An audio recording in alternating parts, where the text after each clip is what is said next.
ओम शांति। ओम शांति। ओम शांति। आज का स्वमान, मैं माया जीत आत्मा हूँ। माया को जीतने के लिए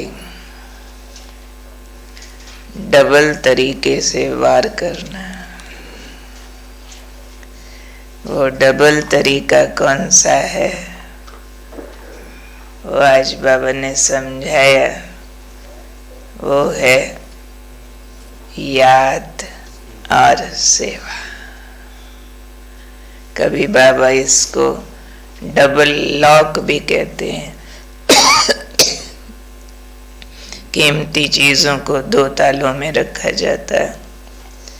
आज बाबा ने माया को जीतने के ये दो विशेष अस्त्र शस्त्र बताए हैं कि इस ब्राह्मण जीवन में याद और सेवा दोनों बहुत महत्वपूर्ण है। समझो, किसी की याद शक्तिशाली है, सेवा कमजोर है, या फिर सेवा बहुत अच्छी करते हैं, याद कमजोर है, तो पुरुषार्थ में तीव्र गति हो नहीं सकती। कुछ ऐसी बात हो गई जैसे समझो एक पहिया ट्रक का लगा दो, एक पहिया साइकिल का लगा दो, फिर कहो गाड़ी तेज क्यों नहीं चलती। दोनों बराबर के चाहिए ना। ऐसे ये दोनों पहिए बराबर के चाहिए। तो बाबा ने कहा जब दोनों साथ हों तब तीव्र गति हो सकती है, क्योंकि योग युक्त सेवा उसका महत्व है। परंतु आज साथ में बाबा ने सेवा के एक और स्पेशलिटी बताई है कि याद और निस्वार्थ सेवा, ये दोनों साथ हैं तो माया जीत बन सकते हैं। याद और सेवा का दोनों का बैलेंस है तो बाबा ने कहा तीव्र गति हो जाएगी पुरुषार्थ में।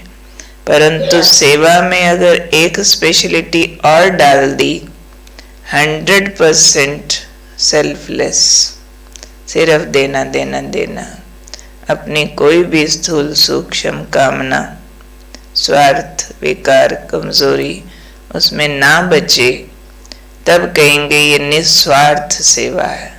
तो बाबा ने कहा याद और निस्वार्थ सेवा ये माया जीत बना देते हैं। फिर क्या होगा, अगर ऐसे वाला पार्ट किसी का ठीक चल रहा है तो हर कर्म में भी और कर्म के बाद भी सफलता दिखाई देगी। सफलता कहो, माया जीत कहो, दोनों का मीनिंग एक ही है। हम ब्राह्मणों की सफलता भी किस में है? माया जीत बनने में। और माया जीत हैं तो सफल हैं ही हैं। इसलिए कर्म में दोनों जो स्पेशलिटीज है उसका अटेंशन देना है।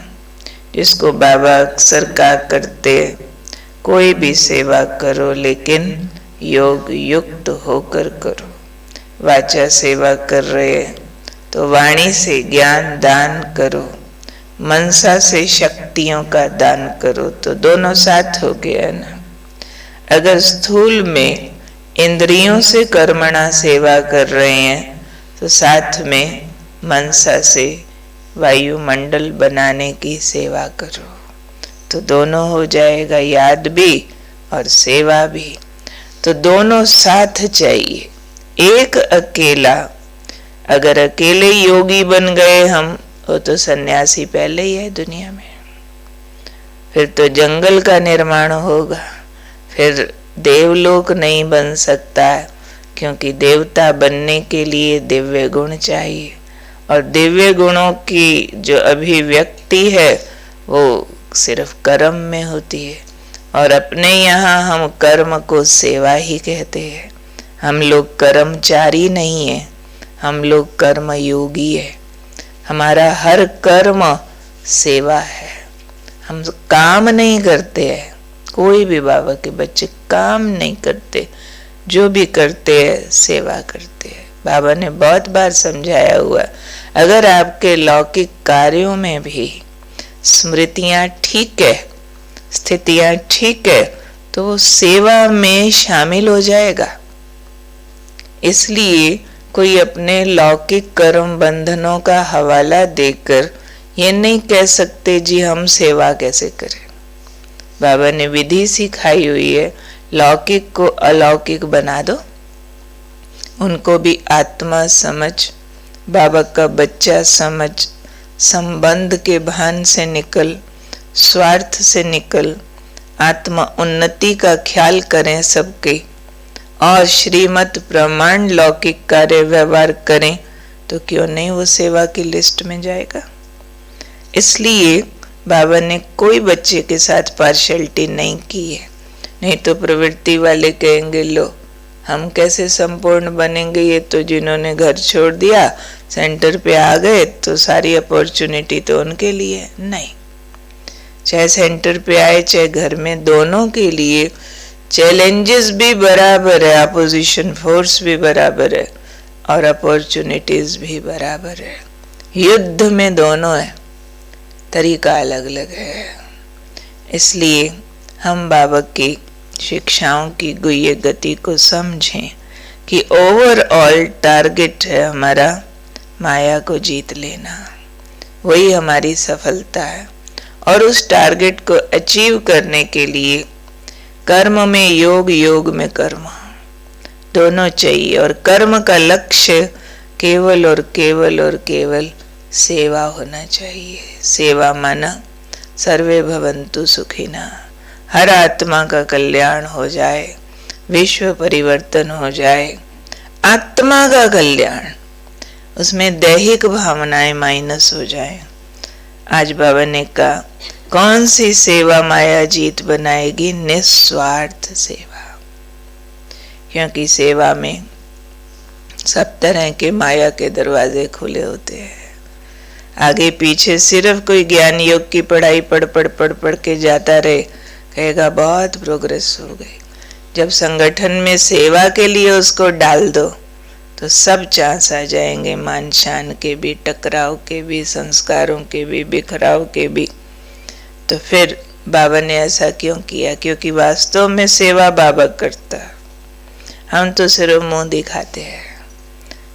वही आत्माएं बाबा का बच्चा बनेंगी जो कल पहले बने थे। बनेगा वही जिसको बाबा टच करेगा। बाकी हम क्या करते हैं? हम क्या करते हैं?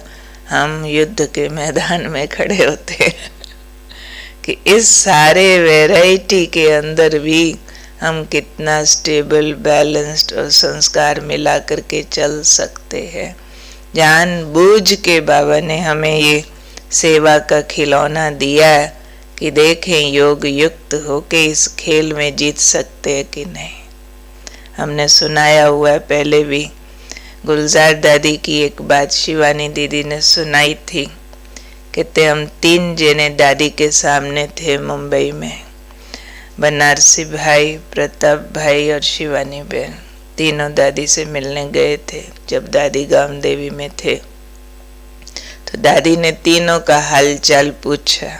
शिवानी बहन को कहा आपके प्रोग्राम कैसे चल रहे हैं? दादी बहुत अच्छे। प्रताप भाई से पूछा आपका हॉस्पिटल कैसा चल रहा? दादी बहुत अच्छा। बनारसी भाई से पूछा आपके सारे कार्यक्रम, उनके बहुत सारे प्रोजेक्ट है, कैसे चल रहे हैं? बहुत अच्छा। दादी कहती है सबको अपना अपना टाइम पास मिला हुआ है, और कोई शाबाश नहीं दी कि बहुत अच्छा कर रहे हो, तो बहुत अच्छा है, कमाल कर दिया आपने, ये वो। क्योंकि दादी को भी पता है सेवा बाबा करता है। हम तो सच में टाइम पास करते हैं, खिलौना है, खेल रहे हैं इससे। इसलिए सेवा में कभी नहीं लगना चाहिए मैंने कोई तीर मार दिया, नहीं, तीर बाबा के चलाए से ही लगता है किसी को। हमारे लगाए से लगता होता तो आज हम पता नहीं क्या कर देते। नहीं, इसलिए सदा याद रखना है, सेवा बाबा करता है, हमें सिर्फ कमीशन लेने का चांस देता है। पहले भी कई बार हमने सुनाया है, माल मालकां दा मशहूरी कंपनी दी साडा की है। एक कमीशन एजेंट होता है ना, तो कंपनी का माल एडवर्टाइज कर रहा होता है। मशहूरी किसकी होती है? उसकी अपनी थोड़ी होती है। और माल कंपनी से आता है, उसको क्या मिलता है? कमीशन। हमको क्या मिलनी है?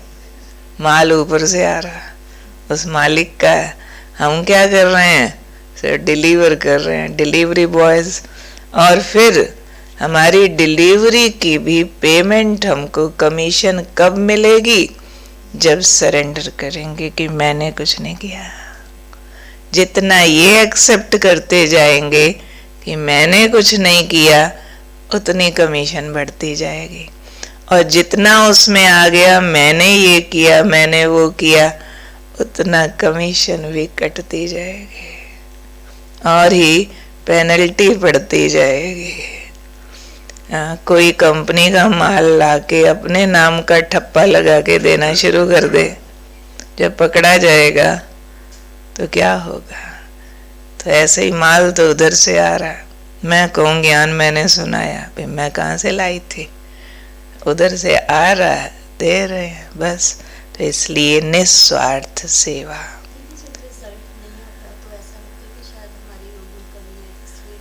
हाँ, वही तो बाबा मना करते ना, वही बाबा मना करते। रिजल्ट कभी आएगा कभी नहीं आएगा, और कभी नहीं वाले को हम हाँ हाँ वाले को नहीं समझ लेते। कभी कभी लोगों ने बहुत तारीफ कर दी, हम समझेंगे रिजल्ट आ गया, हालांकि तारीफ करने वाले एटिकेट वाइज यूं ही कुछ बोल रहे थे और फिर वैसे के वैसे हो गए। और कई हैं जो किसी ने तारीफ नहीं की पर यहाँ वहाँ कहीं जाके बाबा का बच्चा बन गए, हमें नहीं दिखा और पता चला। उनके अंदर गुप्त भावनाएं चली गई पे ये बात चचती है, बाबा का बनना चाहिए। अपने को मालूम नहीं पड़ा, हमने कहा आए वहाँ गए थे, कोई आया ही नहीं वहाँ से कोर्स करने। तो इसलिए हमारी कैलकुलेशन और बाबा की कैलकुलेशन में बहुत फर्क है। हम सिर्फ निस्वार्थ भाव से बाहर की मोटी कैलकुलेशंस के बिना अपना पुण्य अर्जित करते जाए, अपना समर्पण भाव, क्योंकि मुझे मेरे लिए रिजल्ट नहीं चाहिए। हाँ, बाबा के बच्चे, हमने संदेश दिया, निश्चय बुद्धि हो जाए, फल निकलेगा निकलेगा। ओके, बाकी तो बड़ा विषय है, अभी टाइम देखती हूँ। ओम शांति। आत्मा हूँ, माया जीत हूँ, विश्व कल्याणकारी हूँ। माया जीत में याद और सेवा का बैलेंस बताया ना, उसी में विश्व कल्याण है। अभ्यास करना है, मैं आत्मा बाबा के साथ परम धाम निवासी बन विश्व कल्याण की भावना रखते हुए विश्व ग्लोब के ऊपर प्रकृति सहित विश्व की सर्व आत्माओं के प्रति शुभ भावना, कल्याण की भावना से सकाश दे रहे। आज बार बार सकाश का अभ्यास करना है, परम धाम निवासी बनकर। धारणा, स्नेह और योग का बैलेंस रखना है। चिंतन करना है, विश्व कल्याणकारी बनने के लिए किन किन बातों का बैलेंस चाहिए। ये है मंथन और लेखन का विषय।